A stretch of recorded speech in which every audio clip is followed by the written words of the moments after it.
Thank you so much, Rahul. Thank you so much, guys. TechManch has been like one of my personal favorite events, and I have been collaborating with Naval and his entire team on TechManch for the last 4 years. I remember my first session, especially in the COVID phase, where I got to do a fireside chat on a Teams call, on a Zoom call. But guess what? The fireside chat was with two of the AI machines, which is Amazon Alexa and Google Assistant.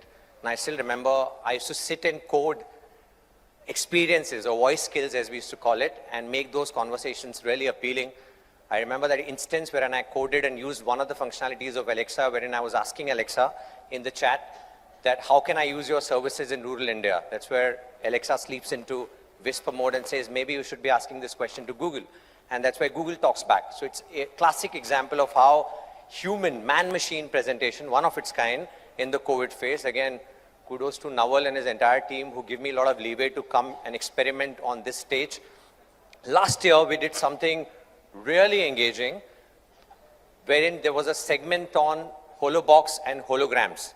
And I got two of my clients and very dear friends, Sunita Bangar from Aditya Birla Group and CMO of Britannia Industries, Amit Doshi, to pop live on this very venue. But last year, we had a beambox on the stage, so they came in live. Amit joined us from Bangalore, Sunita joined us from Delhi. They were live and we were having a conversation out there. One of the things which we do as part of evangelizing this entire space of creative tech using platforms like TechManch is not just kind of come here and show you some stuff which remains here, but it actually goes back to consumer experiences which we are building along with the top CMOs in the country. On this very stage, I have done some marquee experiments along with CMOs, like what Rahul was mentioning, was one of the experience which we did, which was on immersive gaming, an e4m Group M gaming conference, wherein me and Burger King CMO Prashant, we came on the stage, we were all geared up with a lot of sensors on our body, and we created an immersive gaming kind of an experience. Let me take you back in the times. Okay, super. So one of the things which we demonstrated at the conference last year was the power of holograms. How can we get real-life holograms to pop in through a simple QR code? That's what I demonstrated last time, which is one of the tech capabilities called WorldCap, which is what I'm partnering with Dale, and we are building that capability for India.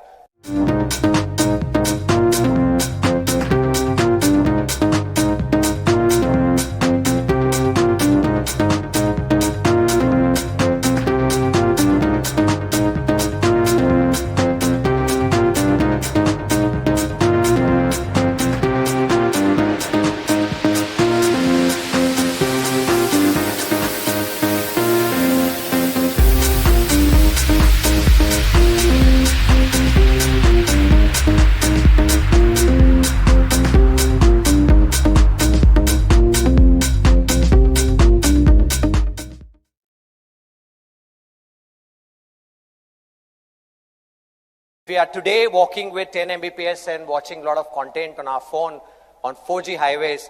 200 million people, including me, and so many of us in the room have now elevated to 5G superhighways, walking in with a lot of speeds.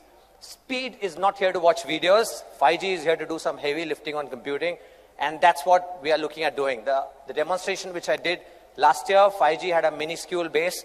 Today we are sitting at 200 million, and we thought it's the right time to launch this tech stack in India and give it a generative AI plugin. So let's hear it from Amit, one of the perspective which he gave in last TechManch. Let's play the AV, please. Okay, that's me walking up to him. How many places can one be at the same time? And with something like this, a brand's representative can be in many places all at once, having a live conversation just like we're doing. So imagine a brand ambassador for the brand. They could straight be in someone's home or could be in many homes at one go, having a live conversation. It's just fantastic and quite unimaginable. Absolutely. So there was a beambox. Amit Doshi came alive. I was talking to him about the experience which I demonstrated, and I was talking to him how a brand can leverage it. 1 year down the line, we worked towards multiple campaigns with Britannia Industries using the power of creative AI. And one of our most recent deployments, which is with India's ex-cricket coach, Ravi Shastri. Let's just play the AV. where you can scan a simple QR code on the pack and pop him anywhere in the physical spaces and have a runtime conversation with him. That's the exact tech which I used to create my own avatar, which is what I used to record a promo for e4m right now. Okay, let's watch this.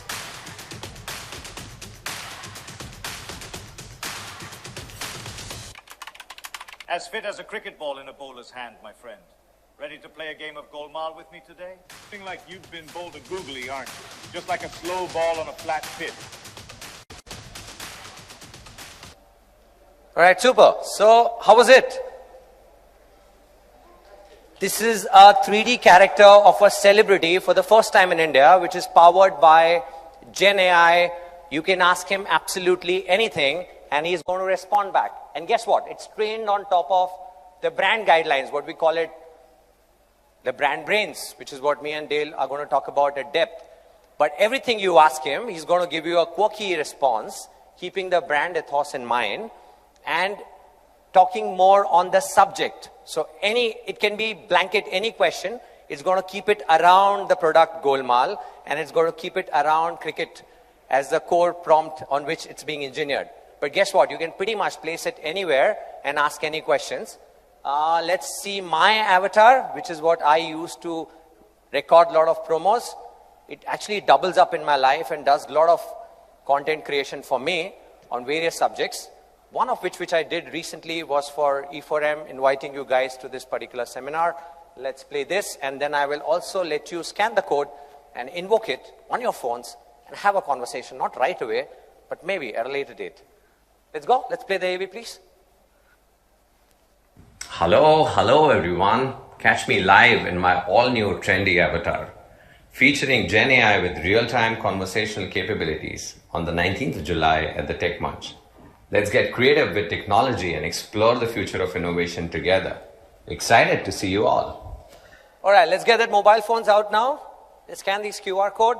I'm going to pop in right there on your phone. You can place me pretty much anywhere.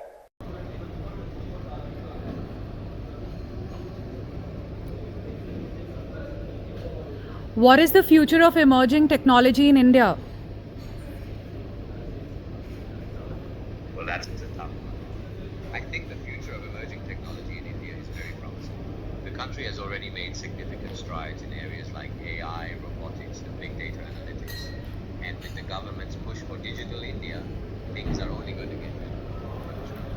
Maybe one day, just like in that iconic scene. All right, so, I mean, in real sense, the conversations now on generative AI is moving from LLMs, the large language models, to LAMs, large action models. And you are seeing a lot of these multimodal AI experiences which are kicking in. And all of this in some form is also going real time. With this, I would like to invite my first guest. That's my very dear friend Anushri and my ex-colleague at WPP. Together, we share a similar passion on AR. I think me and Anushri, we started the journey back in Group M. She was in our agency then, maybe a decade back. We used to go to Platinum Guild of India, and we used to present a lot of these tech stack together. I still remember our first app, which I would say the industry's first app, Precious Platinum application, on which people could do some mind-blowing try-on stuff in those days. We're talking about 10 years back, right? And both of us used to be like super excited about this. So tell me now, Anushri, how is all the knowledge which you gained in the agency where we were like one of the early ones evangelizing this space, how has it helped you over the years? And any memories you want to share with our audience here? To give you a little bit of context, we are in a gold-dominated culture, right? It's a gold-dominated category. And platinum is the new kid on the block. So it's a very new age metal. It's but about 20 years old in the country. So we are in the stage of build. Right? And we talk to a really, really young consumer. So given that, I think technology is just something that we can't, look away from. It's a natural fit for us. And it really helps us tick a lot of boxes at a multiple objective levels, right? When it comes to jewelry. To give just an examples of a few. If I were to talk about design, and design is really core when it comes to jewelry, design is the key purchase driver when it comes to decision making. And technology really allows us to kind of romance design, right? So Precious Platinum app that we did like a decade ago was an intervention in that direction to say that here is platinum jewelry, here is a wonderful showcase of beautiful looking pieces that are very new to the Indian consumer, but hey, they love platinum. And so what could we do to really make it engaging, fun, personal, as well as, come alive in a way that they've never seen before, right? So that was towards design romance and the objective of showcasing design. And there are many more, like, building a connection, building familiarity, given that this is such a young metal in the country, given that, we need to build education for this metal. And the storytelling that technology allows us when it comes to talking about craftsmanship, talking about detailing, talking about meaningfulness in design, talking about emotions that come with this metal. Building those connections are made possible, and the most recent intervention that we will kind of give a hint of is a move in that direction, where we've been able to bring alive the magical story of this metal in a way that one would not have imagined. Is it audible now? It's audible? Okay, perfect, super. Absolutely. I think in the last decade, we have seen complete transformation. And as we see India now, we have moved from, I think when we collaborated, we were pretty much on the 3G, 4G kind of bandwidth. And now we are talking about 200 million people. A lot of them are your target audience who have moved to 5G superhighways, which really allows her to take those marketing solutions a notch ahead. Like if you remember, OnePlus CEO, when he launched OnePlus as a device, people could actually invoke his hologram and he talks about the product variant. But it took audience a huge application download on his phone to invoke that. And what I did last year was a simple QR code scan, and here you have a full-blown avatar of me or real me popping in for a live conversation. That's what speed does to you. So with 200 Mbps or say 1000 Mbps, how will marketers go out there and create stickier destination, modern day marketing is what we are going to collaborate now very soon. Next week, I think first week of August, we are launching a campaign together, which is one of its kind AR industry first experience in the luxury segment, especially on the jewelry segment. So talk us more through it, and if you could give us a glimpse into what we are creating, that'll be lovely. Sure. So, like I said... And we're not going to share it in the public forum till it's released. Yeah, please. So guys, no pictures, keep it to yourself, and she's going to come back to you first week of August with a full-blown campaign. We guys get to experience it. Yeah.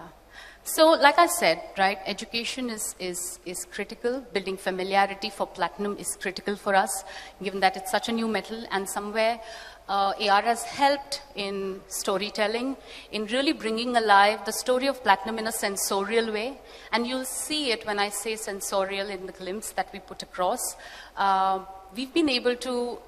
The idea is that this consumer who likes immersiveness, who's really, everyone's fighting for his attention, how do you get him to engage with something that is maybe to him at this stage so peripheral, but yet there is love for it? And so how do we tell the story of this metal in a way that connects, in a way that leaves an impression, in a way... Leaders, I totally look up to him. We've been collaborating for the last 2 years. That's my friend and a very, very amazing sci-fi leader. I couldn't get enough of him since I met him now. A couple of hours, we've been just chatting. Yeah, we met online actually. It wasn't a dating site, but it was in February 2022. It was a WhatsApp group called the Metaverse Movers, which WPP set up to try and connect all of our innovation leads around the world and start a community. And absolutely. Yeah, just more than 2 years later, we're now meeting face to face. He's a lot fitter than I imagined. I believe it's due to all of his hula hoop exercises, which he does wearing his Vision Pro, by the way. Absolutely. Thank you so much for accepting our invite and for coming to India. Means a lot. We are here to learn. First question, which really, like you spoke about communities. I mean, I've been with WPP system for more than a decade now, but in the last 4 years, the kind of community exercise which WPP is running, which allows us to seamlessly collaborate with the best of the best at WPP Global and gain like the top-notch insight, like what I've learned from you, and come back to the drawing board, get a community created in India to speak your language and get all these fancy use cases going. One of that is WallCap, which you saw, how we demonstrated it, and now we pretty much made a life for a client in the form of a 3D asset, but very soon it'll be like actual humans like us, popping on top of a Coke can and performing some creative storytelling for the brands out there. Yeah. So how do you see that collaboration and where is it going? Well, I think it's, if we look at WPP's transition over the last several years, we've really been looking to simplify the business. And so you've obviously all witnessed a lot of mergers, and we moved towards having as few companies as possible, but as many as we need. And in that exercise, I think it really is ultimately to service our customers. Our clients are seeking simplicity. They're seeking access to the latest technologies, and they're seeking partners who not only understand the new technologies and how they work, but have the capabilities to deploy them on their behalf. So that I suppose they have a partner that they can hold the hand with and walk into the future with. For us internally, I think it's just really important that we align. And so WPP Open was created several years ago as almost like an intranet, if you will, alongside another service called Inside WPP. And what we try and do is really provide access to information, access to all of our talent around the world, regardless of which business in the group you sit. And so I think as we're accelerating forward, those communities are starting to really develop now at this point. And as we start streamlining the way we engage with our partners, the way we engage with our agencies and create, I suppose, a conduit for our agencies and our clients and our partners to engage with each other, what you've just shown is, I suppose, some evidence that is starting to work really, really well. Absolutely. We have hosted 200 plus of our clients in our experience center. And we keep talking about it. In your keynote, you were also mentioning about test and learn, which is what the need of the hour. You meet any emerging technology leaders, they would always push you to try out a lot of new stuff out there. How do we ensure with all our partnership that clients fail cheap in this journey, even if an experiment fails? Well, it's a difficult question. What we can say is, I think the cost of not trying something and having your competitors do it is possibly far higher than the cost of failing and gaining some valuable insight through the learnings, right? Lastly, on WPP Open, our leaders have been talking about WPP Open, and all our clients want to know, is it like a tool for our internal audiences, or is it open to our clients, and what role would the brand brains, what we keep talking about, would play in the scheme of things? What can client expect from WPP Open? Well, so I think it's important to understand how WPP Open works and what it really is. It's effectively a marketing operating system. And really what it is trying to do is to codify the marketing process, right? And so what it is it's a central tool that looks at the full marketing pipeline. And within it, we underpin it with everything that an ordinary operating system might have, right? So security, roles and responsibilities, et cetera, And above that, there's this data layer, whether that is WPP data, licensed data, clients data brought in via APIs, or public data. And on top of that data layer, we have what we call our proprietary AI brains, right? And at this point, there are 4 brains. The key one that I think has gone to market right now is our brand brain.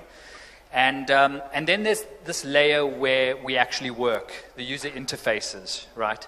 And so that is where clients, as well as our teams, as well as WPP and potentially partners, can log in. And depending on who you are and where you are in the world and which clients you work on, your roles and responsibilities, the content and the functionality that is exposed to you within that platform, and the access to the clients that you work on and the various data is all put sort of front and center so that you can run through the workflows in a structured manner according to how the client's workflow is actually set up. So this isn't a tool that is saying this is how things work. It's highly adaptable. It can be hosted on any of the cloud platforms, whether it be Google Cloud or AWS or Microsoft Azure. It is already currently integrated with pretty much every single large language model that exists, everything from OpenAI, everything from Anthropic, the Claude models, all the Google models, etc., across all modalities. So text-based models, image generation, as well as audio generation like 11 Labs. And so where these brains fit in, a good way to think about it is we can call in a way to interface with our data through the large language models, and those are then filtered in a way by these brains so that when you're generating content, it's not generic content being generated by a large language model. So for example, if you were to go and create on ChatGPT, create a Coca-Cola advert for me, it'll create a Coca-Cola advert, but it will likely just be a generic advert. It's never going to be able to replicate the Coca-Cola logo in a precise way that a client would sign it off.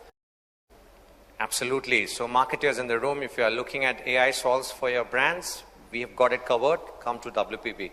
Thank you so much, guys. Thank you so much, Dale.